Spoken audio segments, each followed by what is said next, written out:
জরাজীর্ণ ভবন আর জনবল সংকটে ধুঁকছে মোংলা উপজেলা স্বাস্থ্য কমপ্লেক্স। কেবল ৫ জন চিকিৎসককে প্রতিদিন সামলাতে হচ্ছে শত শত রোগীর চাপ। শয্যার ঘাটতি থাকলেও উপজেলার বেশিরভাগ মানুষকেই চিকিৎসার জন্য নির্ভর করতে হয় এই হাসপাতালের উপর। মোংলা সংবাদদাতার তথ্য চিত্রে বিস্তারিত জানাচ্ছেন লামিয়া তানজিন মাহমুদ।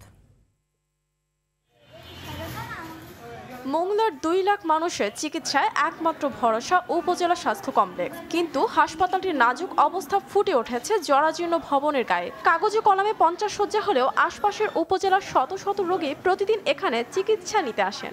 নেই শয্যা, তবুও মেঝেতে শুয়ে সেবা নিচ্ছেন অনেকে।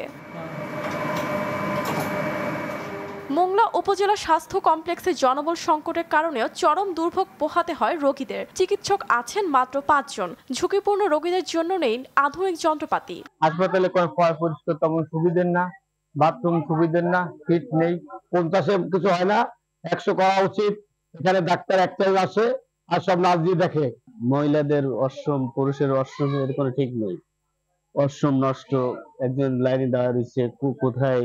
উন্নত চিকিৎসা দেওয়ার ইচ্ছা থাকলেও সীমিত সরঞ্জামে তা সম্ভব হয় না। পর্যাপ্ত পরিমাণ টেকনোলজি থাকে তাহলে আরো বেশি রোগীর সেবা দেওয়া সম্ভব এবং আমরা আরো বেশি কাজ করতে পারবো। হাসপাতালটিকে ১০০ শয্যায় উন্নীত করা গেলে সেবার মান বাড়বে, জানান নার্সিং সুপারভাইজার। ১০০ বেড উত্তীর্ণ করা হয় তাহলে সেই হিসাবে আমাদের স্টাফ, ডাক্তার, আয়া, সুইপার, ওয়ার্ড বয়, দারোয়ান, পিয়ন সবকিছু দিলে আমরা সুন্দরভাবে কাজ করতে পারবো।